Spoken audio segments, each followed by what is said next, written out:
Seigneur, merci pour la liberté que nous avons de venir devant toi. Merci pour la liberté de te connaître. Merci pour ces destinées que tu as prévues pour chacune de nos vies. Merci parce que nous adorons un Dieu qui est vivant, un Dieu qui est tout-puissant, un Dieu qui nous comprend, un Dieu qui nous aidera toujours, un Dieu qu'on ne peut pas expliquer mais qu'on peut rencontrer par amour. Et Seigneur, je veux lire ton acte du malin, amener ton pensée captive à l'obéissance de la parole de Dieu et proclamer que là où l'Esprit du Seigneur, là est la liberté. Amen. Proclamer que dans ce lieu, Satan est vaincu et que Jésus-Christ est Seigneur à la gloire de Dieu le Père. Amen. Amen. Proclamer qu'il est bon, qu'il est agréable pour les frères de demeurer ensemble, car c'est dans la communauté que Dieu déverse sa bénédiction. Au nom de Jésus. Amen, amen. Amen. Amen. Avant de commencer, j'avais très fort sur le cœur cette pensée prophétique. Le Seigneur dit, les temps sont nouveaux, les temps sont changés. Je suis celui qui a la télécommande des nations, la télécommande de l'Église et la télécommande de ta vie. Ce que je désire, c'est que tu sois en communion avec moi pour recevoir mes impressions, pour que tu puisses te positionner par rapport aux choix futurs et choix présents. Je suis celui qui te laisse libre, celui qui t'a donné un libre arbitre, comme les non-croyants ont aussi un libre arbitre. Je suis celui qui ne s'impose pas, mais celui qui se propose. Je viens frapper à ton cœur et te dis que j'ai besoin de plus de temps avec toi. Viens dans le lieu secret. Viens me rencontrer. Je te renouvellerai. Je ne t'amènerai pas en ton nom. Tu retrouveras des temps de rafraîchissement, des temps de paix. Je suis celui qui, dans cette tempête, te donne le shalom. Je suis celui qui ne demande pas à mes enfants d'être parfaits, mais de continuer à croire malgré les difficultés, malgré la maladie, malgré les pertes d'emploi, malgré les soucis de famille. Tu as un Dieu qui marche avec toi, qui comprend, qui ne cherche pas un peuple qui soit parfait, mais un peuple qui m'obéisse. Amen. Que celui qui est dans l'écoute, ce que l'Esprit dit à l'Église. Amen. Voilà, j'avais à cœur de relâcher des paroles avant de me présenter. Pour ceux qui me connaissent, Martin Cherton, j'ai moins de 100 ans, je suis marié à une seule femme qui est Francine, mon épouse, et on a un fils, Yakin, qui a aujourd'hui 20 ans et qui est à l'école de Jeunesse en Mission, c'est une école de leader. Pas de dealer, hein, de leader. Hein. Pas confondre. Voilà. Donc le titre du message de ce matin s'intitule « Le prix à payer ». Voilà. Je me suis mis devant le Seigneur pour que je vais être dans un endroit à porter la parole. C'est tout simple, je prie et je demande le thème à Dieu. Et Dieu m'a dit, parle sur le prix à payer. Et puis après, j'utilise mes livres chrétiens chez moi, mes vidéos, les prédications sur YouTube pour pouvoir m'informer. Mais mon matériel d'information n'est pas la base du message, c'est la révélation. Voilà, ce matin, on va parler du prix à payer. Voilà. Le salut est gratuit, mais suivre Jésus a un prix. Ça, on l'a oublié. Le salut est gratuit, mais suivre Jésus, ça a un prix. Jésus ne force personne, mais il n'y a que des volontaires qui deviennent des disciples. Amen. Il n'y a pas un pistolet qui est autour de ta tête et dit convertis-toi ou sers-moi. Amen. Comme il dit toujours, soit tu sers Dieu, ou soit tu sers à rien. Jésus ne force personne, il reste libre. Donc on va aller dans la parole de Dieu, de l'apport qu'elle support, dans Romains 12. Romains 12, les versets 1 et 2. Romains 12, les versets 1 et 2. Je vous exhorte donc, frères, par les compassions de Dieu, à offrir vos corps comme un sacrifice vivant, saint, agréable à Dieu, ce qui sera de votre part un culte raisonnable. Et le verset 2, ne vous conformez pas au siècle présent, mais soyez transformés par le renouvellement de l'intelligence, afin que vous discerniez quelle est la volonté de Dieu, ce qui est bon, agréable et parfait. Voilà. C'est toute une démarche. Donc, voyons, le premier point, le prix à payer, c'est payer le prix pour garder la foi. Amen. Voilà. La foi, c'est un peu comme la bourse Wall Street, hein, des fois on a peu de foi, voilà. Mais on peut être un peu plus régulier. J'ai remarqué, après 30 ans de vie chrétienne, puis je suis converti en 89, voilà, j'ai pu voir ce qui détruit la foi, ce qui construit un peu la foi, et à tel point que j'ai dit c'est tellement important que j'ai décidé de travailler depuis 2024 à mi-temps pour passer du temps de la prière, lecture de la Bible et préparer des messages. Parce que je me suis dit, les gens font un effort pour venir dans l'église de Jésus-Christ, alors on ne va pas leur donner le minimum. On va leur donner le meilleur. Amen. Amen. Et pour ça, il faut prendre du temps. C'est pas automatique. Donc, il faut garder la foi. C'est pour chacun d'entre nous. C'est pas seulement pour les prédicateurs. Ça, c'est la première tranche de pain. On va voir un sandwich. Hein. Il y a la première tranche de pain, le jambon, et puis il y a le tranche de pain. Donc, c'est la tranche de pain. C'est garder la foi. La foi, c'est quoi? La foi, c'est pas l'espérance. La foi, c'est sûr, je sais, que je sais, que je sais. Tu dis quelque chose, ça s'accomplit. C'est quelque chose que tu demandes pardon et d'un coup la peine de Dieu te revient sur toi. Il y a des choses qui se vivent. La foi n'est pas quelque chose d'intellectuel. La foi est quelque chose de mystérieux, mais vivant et possible. Et tout ce qui est en toi, ta vieille nature, le monde, l'ennemi, fera tout pour casser ta foi. Amen. La Bible dit, sans la foi, il est impossible de plaire à Dieu. Amen. Ce qui plaît à Dieu, c'est la foi et l'amour. Ce sont les deux bras, gauche et bras droite, qu'il faut. Si on n'a que la foi et pas l'amour, on risque de blesser les gens.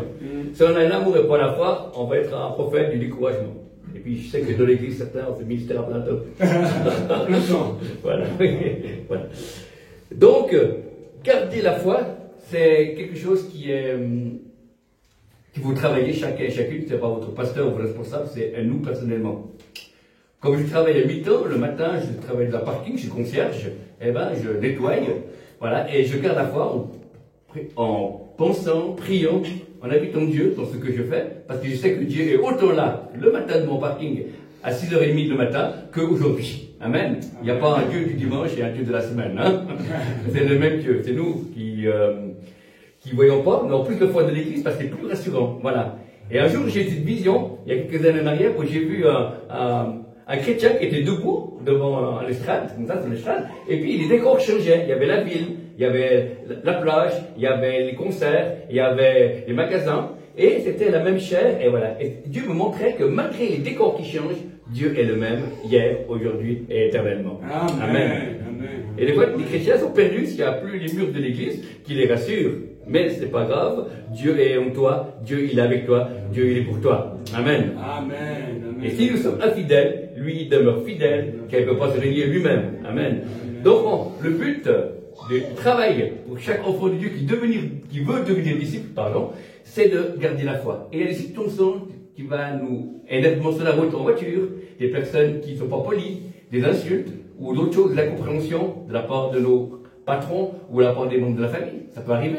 Et bien le but, c'est qu'on puisse garder la foi, garder la paix. Amen. Amen. Car c'est dans le calme et la confiance que là sera ta force. Amen. Et on devrait normalement, en tant qu'enfant de Dieu, être moins stressé que les autres, parce qu'on a un Dieu vivant, un Dieu de paix. Amen. Et quand je perds cette paix de Dieu, je m'arrête, je dis, oh, je prends 5 minutes. Je m'arrête, je ferme les yeux, que ce soit l'endroit, soit un endroit protégé quand même, pas au milieu de la route. Et puis j'ai dit, Seigneur, redonne-moi ta paix. Je veux continuer à aller de l'avant. Amen. Amen. Et l'ennemi pousse à quoi qu'on n'ait plus le temps de passer du temps dans le lieu secret. Amen. Amen. Et c'est ça, si Dieu veut qu'on passe du temps avec lui, l'ennemi fera tout pour qu'on passe le minimum de temps. Amen. C'est pas ce qu'on fait qui impressionne l'ennemi, c'est ce qu'on est. Et si on est dans le lieu secret, on est transformé. Amen. Et donner de la prière, c'est là qu'on est plus grand que n'importe quel homme politique. Amen. Alléluia. Gloire à Dieu. Donc, garder la foi, c'est quelque chose qui est... Parler en langue, quand je prie de moi le secret, des fois je prie pour quelques minutes en langue, paf, la foi elle monte un petit peu. Après je parle en français. Amen. La foi vient, ce que l'on entend, ce que tu mets de la parole de Dieu, par la lecture de la Bible, et aussi par les écouteurs. Moi j'ai le Nouveau Testament, sur mes proverbes en audio, sur le téléphone, et souvent quand je fais la queue dans les magasins où je marche, pour éviter d'avoir la musique du monde, ou des gens qui parlent, je mets mes écouteurs et j'écoute des psaumes. C'est bien. Mais de le faire. Garder la foi, c'est quand on entend des témoignages et des prédications. Ça nous permet de garder la foi. Pas n'importe quoi comme témoignage et pas n'importe quoi comme prédication, parce que certains prédicateurs, vous avez moins la foi une fois que vous avez écouté qu'avant. Donc il faut trier, même dans ce qu'on lit, ce qu'on voit sur YouTube. Voilà. Il faut trier, il y a du bon et du moins bon. Amen. Amen. Donc le premier point, payer pour garder la foi, c'est après à payer. On échoue, on tombe, mais on se relève, on va de l'avant. Et après, on trouve plus ou moins un équilibre. Et après, on grandit de la foi. La foi est un muscle, hein, on peut comparer ça. Et c'est en faisant des exercices qu'on se muscle spirituellement. Deuxième point, le prix à payer, qui sera le jambon. Le jambon. Le prix à payer, c'est pour garder la sainteté, la pureté et la paix. Voilà. Vous êtes dans un monde qui est corrompu, un monde qui est marqué par le péché, même si parfois il y a des choses qui sont bonnes qui peuvent se passer à travers quelques personnes, non croyantes ou pas encore croyantes, mais la sainteté, la pureté et la paix ne font pas partie de ce monde. C'est vrai. Dieu a créé un ange, qui est venu Lucifer, qui était beau, et il y a trois choses que Dieu n'a pas donné à un ange, à cet ange. La toute-puissance, la sainteté et l'amour. C'est trois choses que le diable n'a pas. La toute-puissance, c'est un seul Dieu qui est tout-puissant. Amen. La sainteté, seul Dieu est saint, Dieu 3 fois saint. Et l'amour. Amen. Amen. Pourquoi? Parce que Dieu, dans son intelligence, pensait que Lucifer pouvait tomber. Parce qu'il est comme il est libre arbitre. Amen. Ils ont créé le tiers des anges, je dirais la parole de Dieu. Et c'est pour ça qu'il n'a pas donné ces trois choses. Voilà. Comme Dieu a créé Adam et Ève, il avait prévu qui? Jésus, l'agneau de Dieu, qui était préparé avant la fondation du monde. Parce qu'il savait qu'à un moment donné, l'homme n'était pas obligatoirement de pécher, mais pouvait pécher. Donc c'est pour cela qu'il a prévu Jésus-Christ, l'agneau de Dieu, qui ôte le péché du monde. Amen. Amen. Amen. Prix à payer pour garder la pureté et la paix. La pureté, c'est dire pas être mélangé. Amen. Pas avoir un discours humaniste, pas un discours libéral, voilà, pas être trop tolérant dans certains domaines, où la Bible dit qu'on appellera les choses mal, les choses bien mal et les choses mal bien. Et c'est, voilà. Donc, c'est un prix à payer pour garder ces conseils. Vous voyez, je vais prêcher aujourd'hui, et ben pendant une semaine, les 3 jours avant, je ne regarde plus les informations. Voilà. Mais c'est bien, il faut regarder les informations. Mais là, parce que je veux me garder pur pour pouvoir être là devant vous, pour qu'il ait le maximum de la présence de Dieu. Amen. Il y a une hygiène de vie qui est demandée à l'enfant de Dieu, et qu'on peut le faire. Mais si on le fait, il y a plus de sa présence. Pourquoi certains ont plus d'évaluation, Dieu aimerait plus tes frères, tes sœurs? Pas du tout. Non. On a tous accès au trône de la grâce. Amen. Mais c'est un choix. Il y avait les 12 disciples qui marchaient avec Jésus. Après, il y avait Pierre, Jacques et Jean qui étaient plus intimes. Et après, il y avait Jean. Amen. Et on est appelé à pouvoir avancer dans notre relation avec Dieu, être parmi les disciples, après être Pierre, Jacques et Jean, et puis après devenir Jean. Amen. Oui, amen, amen, Le amen. disciple que Jésus aimait. Amen. Amen. Il est le premier, hein, il n'y a pas pour chacun d'entre nous. C'est-à-dire que Jean, le disciple que Jésus aimait, simplement parce qu'il a reçu cet amour et il a réagi de manière plus que les autres. Pas qu'il y avait plus d'amour sur Jean et moins sur Pierre. Amen. Non, Dieu nous a dit pareillement. Il n'y a rien qu'on peut faire pour que Dieu aime plus ou moins. Par contre, on peut perdre sa présence et la retrouver. Mais l'amour de Dieu, on n'en parlera jamais parce que tout était accompli à la croix une fois pour tout. Amen. Donc la sainteté, c'est être mis à part, gardé pour Dieu, pas s'enfermer dans un bunker ou on va fermer, non, c'est simplement être différent mentalement. Pour ça, amener tout passé captif de la parole de Dieu, il y a des fois des mentalités qu'il faut être différent. Il y a des fois des endroits où j'écoute des musiques trop violentes, ça m'agresse, et ben je change d'endroit. Ou des fois, que j'entends des discussions qui sont vraiment horribles, voilà, ben je change d'endroit parce qu'il ne veut pas polluer mes oreilles. Amen. Nous sommes le top Saint-Esprit. Amen. Amen. Et la crainte de Dieu est le commencement de la sagesse. Amen. Amen. Alors on a vu le premier tranche de jambon, premier tranche de pain, c'est payer pour garder la foi, après à payer pour garder la foi. Le deuxième, c'est payer le prix pour la sainteté, la pureté et la paix. Et ça, c'est la paix, c'est pas la paix silence, dans un jardin, tranquille sur une île déserte. Non, la paix, c'est quelque chose qui est intérieur. On peut être dans la paix tout en étant dans un monde bruyant, et dans le travail, on peut garder la paix de Dieu. Amen. La paix, on peut l'avoir même si on rate quelque chose. Moi, j'ai loupé un train ou un bus, et puis j'étais en retard, il y a une forte paix qui est descendue comme si j'avais pris 1 heure de temps. Et il dit, ben voilà, c'est pas grave, ma foi ça arrive, voilà, et il était en paix. Voilà. Et le troisième point que nous allons voir, le prix à payer quand on a un ministère. Amen. C'est intéressant, dans l'Église de Jésus-Christ, tout le monde veut un ministère, mais personne ne paye le prix. C'est vrai. Et je tiens à vous dire qu'en France, il y a un 70% de jeunes serviteurs de Dieu qui deviennent pasteurs, qui après 3 ans abandonnent le ministère. Voilà, c'est en théorie plus ou moins ça, discuter avec le serviteur de Dieu français. Voilà. Pourquoi? Simplement, ces hommes et ces femmes sont appelés de Dieu, mais il n'y a pas eu de racinement. Il n'y a pas eu une formation. Vous savez, maintenant, je suis rentré dans le ministère prophétique depuis quelques années, mais plus de 25 ans, j'ai attendu. Dieu a changé, essayé et continue de transformer mon caractère, hein, qui est pas toujours sanctifié, mais avec les années, on a eu besoin de délivrance aussi, on a chassé tous les démons existants et inexistants de ma vie, donc ça va mieux maintenant. Voilà. Mais on le convoit de perfectionnement. Voilà.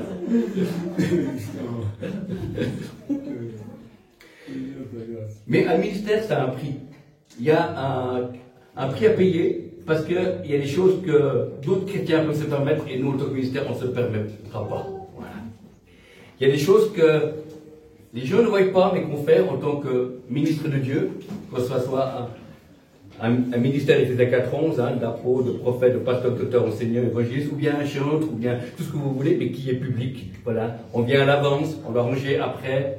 Il y a des fossiles de la semaine, pas du temps à chercher des chants. Voilà. Pas des chants de pavot, mais des chants, des chants musicaux, vocaux, pour pouvoir que ça soit conforme avec ce que l'Esprit de Dieu lui dit. Amen. Donc, pour ça, ça prend du temps. Et c'est pas gratuit. Le coup, ça vient ici, on voit la parole de Dieu. Mais il n'y a pas hasard. Avec Dieu, il y a de l'instantané et il y a du préparé.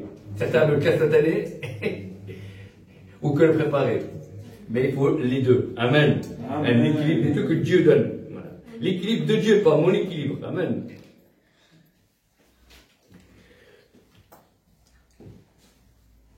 C'est intéressant de voir que c'est le Saint-Esprit qui donne les dons de l'Esprit, ce qu'on appelle les dons de l'Esprit. Et c'est Jésus qui donne les ministères. Jésus a donné les uns comme apôtres, prophètes, pasteurs, docteurs et enseignants. Voilà. Avoir un ministère, c'est pas un titre. Avoir un ministère, c'est une vocation.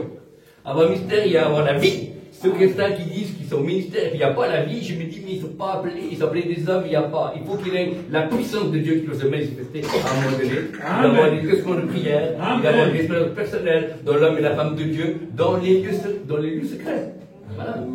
Il y a des choses qui doivent se passer. C'est intéressant, le Seigneur m'a envoyé un prophète qui est venu cette semaine. Je ne l'avais pas vu depuis 10 ans, il m'a dit, je veux te voir. Et puis on a pris ensemble, après on a eu des paroles l'un pour l'autre. Et c'est un prophète africain qui est merveilleux. C'est intéressant parce que sa maman a reçu du Seigneur comme quoi il allait être prophète des nations en Afrique et en Europe. Et quand il était enfant, à l'âge de 11 ans ou 12 ans, il a eu une maladie. Et il a fini en chaise roulante. Et la maman a pris quelques autres mamans de l'église et ont prié. Ils ont dit, Dieu, tu m'as donné un fils. Tu m'as promis qu'il allait voyager parmi les nations européennes et africaines. Et là, il est une chaise roulante. C'est pas ta volonté. Et ils ont prié ça pendant une année. Et une année et demie après, lors d'un culte, personne n'a prié pour lui. Cet enfant s'est levé de la chaise.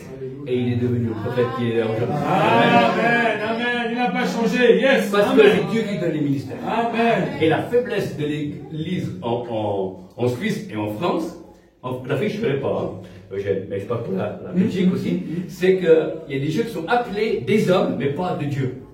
Et on connaît un arbre à ses fruits. Il doit y avoir quelque chose qui va. Si un pasteur abandonne le ministère définitivement, moi je dis, il n'est pas été appelé de Dieu. Si quelqu'un est blessé, qu'il abandonne pendant 5-6 ans et qu'il revient après, il y a des hommes et des évangélistes qui sont tombés, qui ont relevé et qui sont dit c'est un authentique ministère. Même si on n'a pas vu pendant 6 ans ou 10 ans. Voilà. Mais je crois que dont ils appellent sont irrévocables. Amen. Amen. Voilà. Et les ministères sont là pour équiper les saints et pour communiquer la foi en Dieu. Voilà. Quand un ministère n'importe quel est là, ou même un ancien, Dieu doit être plus grand après qu'avant, parce qu'il communique des idées, des impressions, des témoignages, comme quoi Dieu est puissant et Dieu est merveilleux et Dieu agit encore aujourd'hui. Amen. Amen. J'ai le privilège d'avoir une chaîne YouTube. Il y a quelqu'un qui m'a écrit parce qu'il cette personne était dans un pays que je ne dirais pas où, pour la protéger, mais à un endroit où l'évangile est interdit. Et tout d'un coup, quelqu'un a envoyé une vidéo, et pendant la vidéo, la personne a vécu des délivrances. Tous les démons sont partis pendant qu'elle a regardé la vidéo. Voilà. Ok. Après, elle m'a envoyé un SMS, comme quoi dire, mais c'est incroyable, je suis enfin libre. Voilà. Et pourtant, dans cette vidéo, je ne parlais pas du tout de démons. Voilà. Et Dieu a utilisé cette onction. Voilà. L'onction brise le joug. Amen. Amen. Amen. Amen. Amen. Voilà. Il nous faut plus d'onction, pas plus d'intellectualisme. Il nous faut. On a confondu en Europe la connaissance et la puissance. Et ça, c'est une erreur que j'ai remarquée. J'ai vu des frères et sœurs africains et brésiliens, ils ont moins de connaissances, mais de la puissance. Voilà. Voilà. Il y avait un pasteur suisse qui était invité à une pastorale en France, mais il était assis à côté d'un petit pasteur africain. Et puis, il n'était pas tellement bien habillé, il avait un costard un peu qui datait de quelques années en arrière. Et puis l'autre pasteur européen, le Suisse, il dit, vous avez fait une école biblique? Non. Ah, vous êtes dans votre église, ça va? Oh, oui, ça va bien. Est-ce que la puissance de Dieu se manifeste? Puis le petit pasteur africain dit, oui, je suis à la 6e résurrection de mort de mon église. Voilà. Alors le pasteur suisse qui avait tous les diplômes. Voilà, donc... Amen, amen, amen. L'onction détermine la fonction. L'onction détermine la fonction. Alléluia, alléluia, alléluia. Gloire au Seigneur, gloire au Seigneur. Il y a aussi des ministères qui sont mis en place, j'ai remarqué, mais ils étaient blessés. Donc ils ont réellement le don de Dieu pour être pasteur, prophète ou apôtre, mais parce qu'il y a des blessures dans le cœur, eh ben, leur ministère est entaché. C'est pas qu'ils ne sont pas appelés. Et ces gens-là doivent simplement avoir en parallèle de leur ministère un lieu de relation d'aide et de délivrance. Amen. Vous savez, moi j'étais blessé par l'église, et puis Dieu m'a réparé. J'ai pardonné, Dieu m'a libéré au travers de relations d'aide. On a chassé des démons aussi de ma vie, et j'ai passé par la repentance. Et maintenant que je prophétise ou je prêche, je ne règle pas de compte. J'aime l'église d'une manière inconditionnelle. Amen, amen, amen, amen, amen. Et je crois que dans l'église, il y a des serviteurs de Dieu, des enfants de Dieu qui servent à des postes. C'est juste, mais ils sont encore blessés, ils ont besoin de délivrance ou de relation d'aide pour qu'ils puissent avoir plus de la présence de Dieu qui passe. Moi, vous me voyez aujourd'hui, mais je n'ai pas commencé comme ça. Dieu m'a utilisé rapidement parce qu'il est tout puissant, mais il veut le changement. Il veut que le caractère de l'homme de Dieu, la femme de Dieu, soit plus ou moins équivalent avec l'onction. Parce que si vous avez l'onction très fort et un caractère incroyable qu'on ne peut pas discuter avec vous, il y a un déséquilibre. Je ne veux pas dire que ce n'est pas Dieu qui passe, Dieu est tout puissant. Amen. Ce n'est pas vous qui est tout puissant, c'est Dieu qui est tout puissant. Amen, amen. Ouais. Et il veut que le caractère change. Et c'est le caractère de l'homme de Dieu et la femme de Dieu. Le ministère ne change pas le caractère. Ça, c'est des choses. Seul Dieu change le caractère. Amen. Et par la souffrance, par les échecs, il change le caractère de l'homme de Dieu ou de l'enfant de Dieu. Amen. C'est par la souffrance. Je ne sais pas pourquoi, mais il y a quelque chose dans la souffrance. On garde l'humilité. Dans la souffrance, on est dépendant de Dieu. Mais c'est aussi un choix. Parce que vous mettez deux personnes dans la souffrance, il y a une personne qui ira vers Dieu, et une personne qui s'éloignera de Dieu. Amen. Voilà. Donc c'est un choix. Amen. Donc avoir un ministère, c'est quelque chose de saint. C'est quelque chose d'une grâce, c'est une vocation. C'est quelque chose qu'on a en nous. Et pas seulement que je suis devant vous pour parler, mais dans la semaine, je pense à l'église. Toute la semaine, je pense des messages. Je reçois des messages, pas par SMS, Dieu n'a pas SMS, mais dans mon esprit, je reçois des thèmes. Ah, je suis en train de travailler dans mon parking, d'un coup je sors mon téléphone, j'ai mes mémos, et puis je mets le titre qu'il me donne, et après je cherche dans les livres chrétiens, et bien la Bible, les versets, voilà, pour préparer les messages. Mais Dieu se permet de parler de moi du travail. Amen. C'est fantastique. Hein? Donc, je dis comme les autres, s'arrêtent 5 minutes pour fumer une cigarette ou bien être sur le téléphone. Moi, je dis donc, je vais m'arrêter pour le roi des rois, pour marquer le thème de prédication ou le thème, ou une parole prophétique que le Seigneur veut nous donner. Alléluia. Donc, payer prix pour un ministère, c'est On ne s'improvise pas, ministère, que ce soit homme ou femme. C'est Dieu qui choisit. Amen. Et bien également, Dieu doit parler à la personne. Moi, j'ai reçu un verset, Jérémie, avant la fondation, je t'avais établi prophète pour les nations. Amen. J'avais reçu ça, un verset. Et après, dans chaque réunion que j'allais des conventions, ça m'arrivait 6 fois, il y avait un homme et une femme de Dieu qui venaient vers moi, puis ils disaient, jeune homme, le Seigneur vous appelle un jour à être un ministère prophétique. Voilà. Et ça arrivait 6 fois, oui, mon cœur est dur. Hein. Les 2 premières fois, il me dit, Dieu s'est trompé de personne, c'est pas moi. Il y a trop de monde dans cette salle, Dieu ressemble à quelqu'un. Voilà. Voilà, non, voilà. Non, Dieu, Dieu nous aime comme on est. Amen. Amen. Petite parenthèse, il y avait une femme en Amérique qui avait reçu un petit héritage. Elle était âgée et puis elle a fait un lifting du visage. Et puis elle dit, Seigneur, laisse-moi encore quelques années pour que je puisse profiter de mon investissement. Voilà. Et puis la nuit même, elle meurt. Elle arrive au ciel et elle dit, mais Seigneur, tu m'avais dit que tu me laissais encore quelques années. Pourquoi tu me rappelles déjà maintenant? Et puis Dieu lui dit, est-ce que moi je ne l'ai pas reconnu? Non mais la parenthèse. Dieu nous connaît.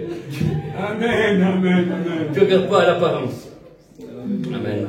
Dieu est tout puissant. Dieu nous garde dans l'humilité.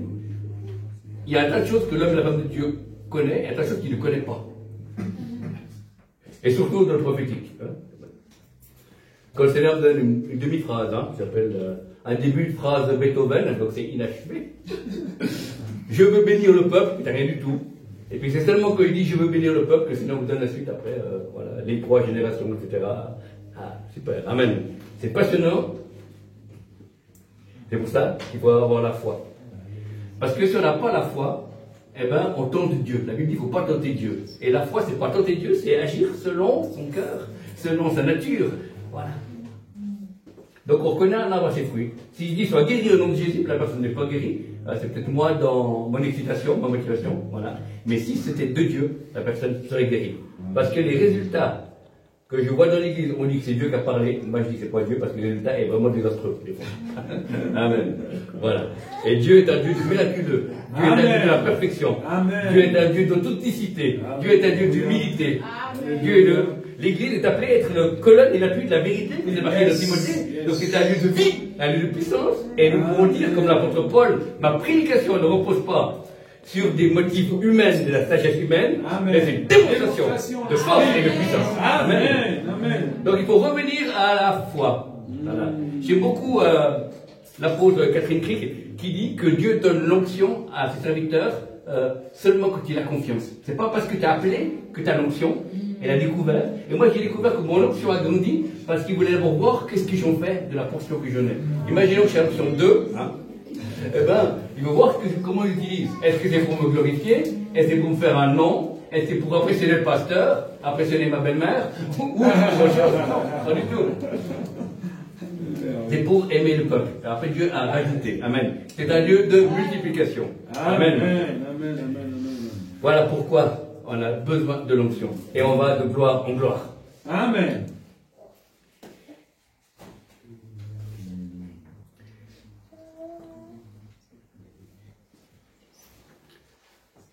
Avoir un ministère, il y a aussi des attaques. Il faut être pas, tout n'est pas parfait. Hein. C'est pas la fleur au fusil, c'est pas le Alléluia, le matin au soir, non pas du tout.